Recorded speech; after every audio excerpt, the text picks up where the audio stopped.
I'm pleased to welcome Mayor McGinn. Please welcome him to the stage. Nice introduction. You know, what a nice introduction. And when I was informed of this, I attended last year. And one of the best parts about being mayor is just seeing everything that occurs in this city and the extraordinary work that occurs in this city. And this year has also it's been a little formative for me. I really getting a deeper understanding of Seattle and Seattle's values, because it was the 50th anniversary of the Seattle World's Fair. And we made a big to-do out of it at Seattle Center. We had many, many events, and we focused on a lot of different issues. And I was at the kickoff of the Seattle World, I was the kickoff of the Next 50, and I was being introduced by John Keister. Those of you who remember John Keister from Almost Live. And he was talking about the World's Fair when it started, and this idea that there would be flying cars, and there would be jetpacks, and monorails everywhere. And he went, what happened? What happened to my flying car? What happened to my jetpack? And now we have a mayor who wants us to ride a bicycle. What happened? And, you know, everybody laughed, and it was funny. And yeah, I do commute by bicycle. And, you know, the words of Yogi Berra, the future ain't what it used to be. And it's really got me thinking, though, about a lot of things. Like, what does it mean to be a city of the future? And what does it mean to be future-oriented? And how has Seattle dealt with that? Because our challenges are different. You know, instead of trying to figure out how to apply ever more energy to things, we're trying to figure out how to be more efficient. You know, and you know, we talk here about appropriate technology, and we're in Seattle struggling with, well, what's the appropriate technology for Seattle? We're rediscovering walkable mixed-use neighborhoods. We're rediscovering walking and bicycling and streetcars and working to expand our streetcar network. But at the same time, we're talking about how do we get fiber optic cable, you know, to every home and business and residence in the city, because that's how people do business. We were chatting a little earlier about how, I was chatting with our award winner about how in Burma, they're going to go like straight to mobile banking, where people are communicating over their smart devices to bank. They'll skip generations of infrastructure to be for the future, this combination of old and new together. And the challenges of environmental sustainability. How do we deal with the challenges of global warming? Challenge we face here, I know it's one that all of you face, because the environment that people live in is changing radically. And we have a leadership role here in Seattle to address environmental sustainability that we've embraced. And we hope we can lead on that, but we know it's something that has to cascade everywhere, and we need to learn from other places as well, learn the old ways. Inequity, issues of inequity. I was talking with, you know, we have the hub, but right outside of our new hub building in Pioneer Square, people are sleeping on the sidewalk every morning. In the midst of extraordinary prosperity, we have extraordinary want. The historic injustice. Those are the challenges of today, and those are the challenges we work to face here. But I want to talk a little bit about, you know, go back to that Next 50 kickoff and that idea of being a city of the future. Because while they may not 50 years ago have understood all the challenges we faced, I think within the seeds of what they were doing, we see it here today too. They said that Seattle would be a city of the future. And they said it would be through innovation and creativity and technology. And that vision is fed and built upon over the years. And now to be a city of the future. And they were a little city, rain-soaked corner of the globe, of the continent. Nobody knew where they were. And they said, we're going to be on the map. And you know something? We are on the map because we are outward looking, because we are innovative and creative, because we are compassionate, because we care about everybody in the world and the inequities that they face. And that has become what it means to be a city of the future. And again, we can laugh at their ideas of what it meant to be, but they got that exactly right. And not only that, 50 years later, and I know I'm talking about Seattle, I hope for today we can embrace the whole state of Washington in this, because I know we have people from all around the region. Hope we can embrace everyone in this. They wanted to put themselves on the map, and 50 years later we are on the map, and we are known for those qualities. We are known for that leadership. We are known for caring. And I want to say We have that reputation because of the work of the people in this room, because of the work of people like you. You built that reputation. And it's one of the best parts about being mayor, is to be mayor of a city which has this extraordinary ability to work to connect your values, your ideals locally, and take it outwards to the globe, and understand the assets and resources that people from all around the globe bring to our city, bring to their own communities, and work to harness them. So I just want to say how extraordinarily proud I am to be mayor of a city with people like you. It is just an astoundingly good job, and that's why I'm here, because I just want to thank each and every one of you. Now, I get to thank one person in particular, too, and give an award. And so I'm honored to present this year's Global Hero Award. And just roll that around the tongue, right? We got global heroes right here. It's just wonderful. And that's an honor that goes to one exceptional leader in the local community who has committed herself to an international cause and taken tremendous strides to have a positive impact in the world. And this year, that is the Executive Director of Partners Asia, a steadfast pillar of support for women and girls throughout Southeast Asia, Teresa Cowett. Teresa.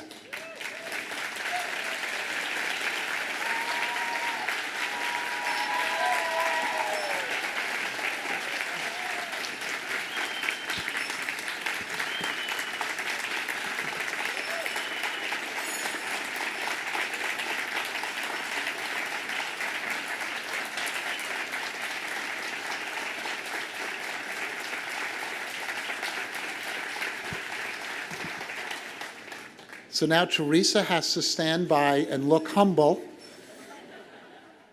For more than 30 years, Teresa's worked with refugees, migrants, and trafficked persons along the Burmese, Thai, and Cambodian borders and their surrounding areas, helping women from ethnic minority groups advocate for their political rights and defend themselves against abusers. And by the way, that fight is real here, too, in the state of Washington, and I've been proud to work with others on that issue here. Teresa's worked as a key consultant for the Nobel Women's Initiative, Save the Children UK, Oxfam, Human Rights Watch, and the United Nations Project on Trafficking of Women and Children. She has also authored several articles and books about the situation and currently teaches human rights, global health, and qualitative research courses at Seattle University, the University of Washington, and Thammasat University in Thailand. So I have the honor of giving Therese this Global Hero Award for her inspiring work in this region and her unwavering commitment to the people of the world. So here it is. I've warned her in advance. It comes in two pieces.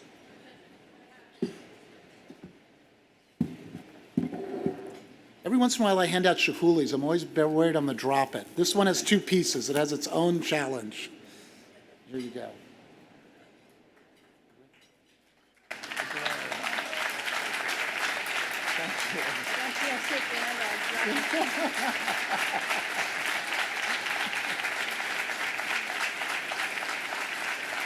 Here we go. Let's get it back. Okay, we did it.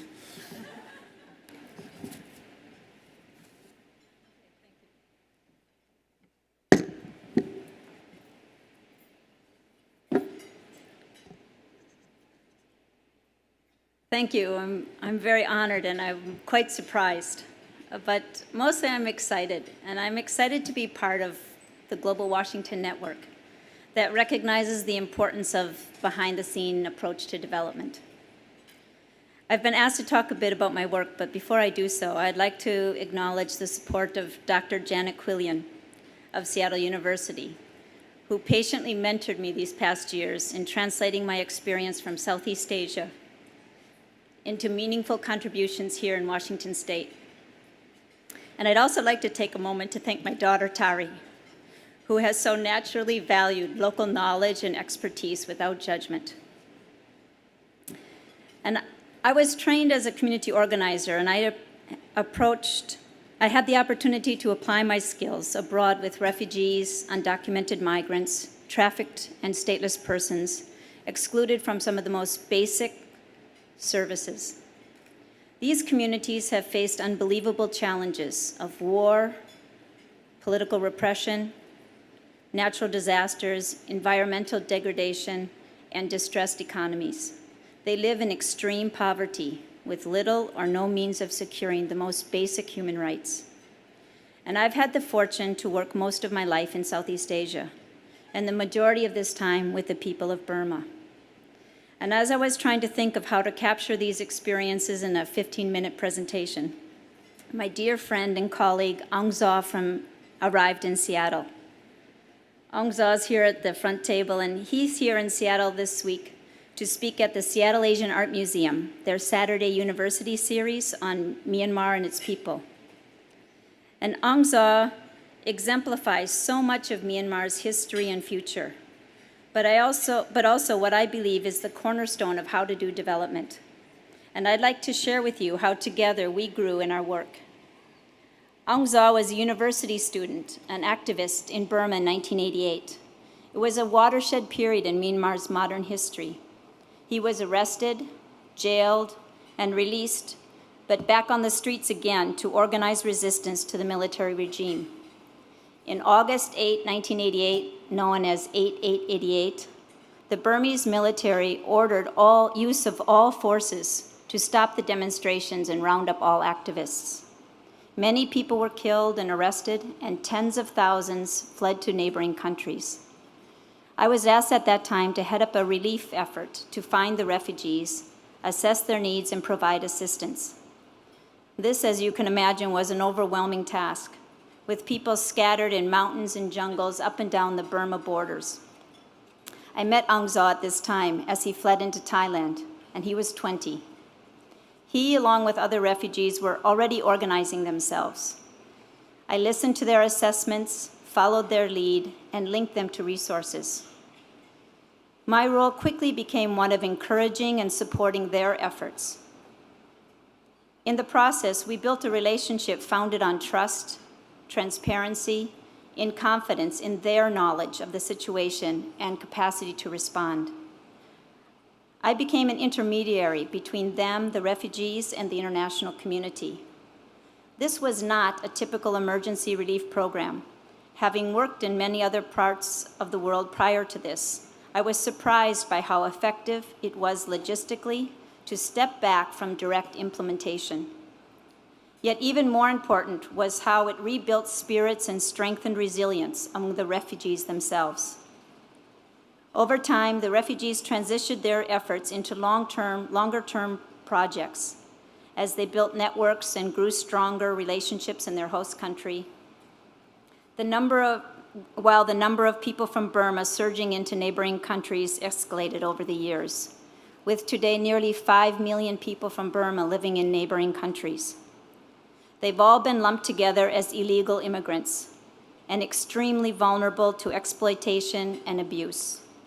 They have no rights, no recourse, no means of securing their protection. All they have is their own ability to organize and to speak out. Seeing their strength and confidence grow to become advocates for themselves and for others highlights the importance of considering how we give aid. Sustainable development ultimately strengthens communities by reinforcing local knowledge and expertise. It gives people the confidence and skills to engage life's continuing challenges long after we're gone. This, I have learned, is the most important part of our work, that our work goes far beyond the projects themselves. Aung Zaw and his colleagues are an amazing example of just this. Once their lives stabilized in Thailand, they began documenting the realities faced by the people of Burma in a newsletter. Over 2 decades, this newsletter, their publication, The Irrawaddy, is one of the most respected and comprehensive sources of information about Myanmar and the region today. This year, Aung Zaw went back to Myanmar for the first time since he fled in 1988. He was invited to meet with generals, opposition, and other key leaders in the country. And the Irrawaddy just opened an office in Yangon and is cautiously finding their way in the new spaces emerging in the country. And as I've watched Aung Zaw and his team at the Irrawaddy grow and overcome obstacles over the years, I have no doubt that they will be able to take on any new challenges that come their way. I hope I can continue to support their success by offering resources and linking them to broader networks. I have total confidence in their abilities to lead. How we support Aung Zaw, the Irrawaddy, and thousands of other small community-based organizations going forward is a journey we all must make together. We must commit ourselves to strive towards genuine local partnership and ownership. Without it, the massive influx of aid piling up in Myanmar and being delivered around the world risks undermining the fragile and emerging voices of civil society. It may lure local leaders away from their own communities to prestigious positions in international organizations, where they may earn a large salary but lose their voice and their power. I consider myself very lucky to sit back and reflect on the many grassroots leaders like Aung Zaw, who I have been privileged to work with over the years. They are the community organizers in their countries, and they are the experts. And I am honored to have been one cog in the wheel that has driven their success. Before I close, let me speak to one other reality that is emerging in the country of Myanmar and also around the world. More and more people are accessing communication, Gmail, and the internet. I often have talked to people about the ethnic populations along the borders in Southeast Asia, and primarily in Burma, and the growing access they have to cell phones and internet, even when they don't have running water or very basic, no electricity or basic services. Recently, I know a group of young Kachin who live up in the northern border of China. They have faced large-scale migration into neighboring countries and exploitation in the mining operations in their region. Several years ago, a number of the young Kachin people contacted me. They were documenting the vulnerabilities of these migrants to HIV/AIDS and heard that I had done similar work among migrant and trafficked populations in Thailand. They wanted my help to analyze their findings and give input to an HIV/AIDS awareness, education, and advocacy program for the villages where they live. Because of the technology at that time and the political barriers, we could not email or G-Talk or Skype or even call one another. And we had to rely on the generosity of friends and colleagues traveling on business to hand carry our documents and messages discreetly back and forth. It was a long and slow process that took more than a year, but resulted in community implementation of a successful HIV/AIDS awareness and education program in their villages, where local leaders are now playing an increasing role in advocating for the rights of those with HIV/AIDS. Yes, given the logistical challenges, it would have been quicker if I just told them what to do or analyzed their data and sent it to them directly or plugged them into some ready-made program.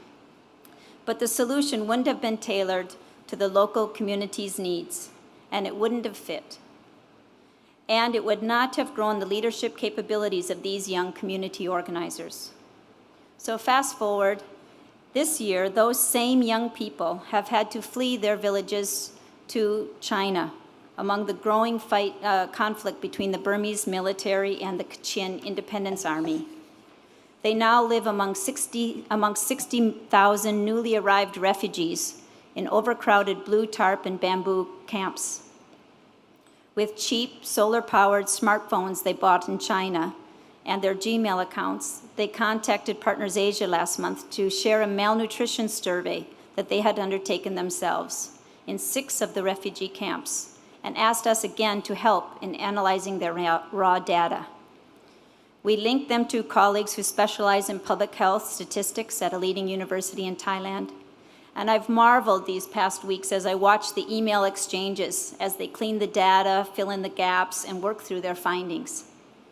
Next week, they will co-publish a paper online highlighting severe malnutrition in over half of the children living in the refugee camps along the Burma-China border.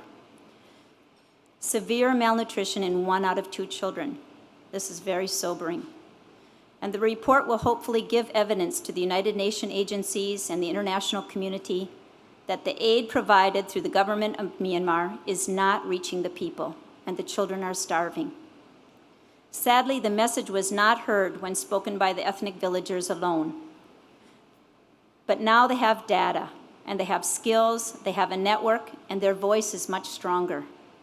This is the power and opportunity of global development based on community organizing principles. Together, we can build true partnerships with local experts and strengthen our networks for change. The possibilities of new technology and increasing access to information and communication continually amaze me. And our role and responsibility is to listen deeply, respond to locally led initiatives, create collaborative networks, and let go so that the communities can recognize their own capacity and resilience. In this process, I believe we will build a more equitable and just society. In closing, I would like to share a saying by Lao Tzu that I've tried to live by. Learn from the people, plan with the people, begin with what they know, and build on what they are doing. Of the best leaders, when the task is accomplished, the people will say, "We have done it ourselves." Thank you again, Global Washington, for recognizing these important fundamentals of community organizing and the efforts I've made to try to live by them. Thank you.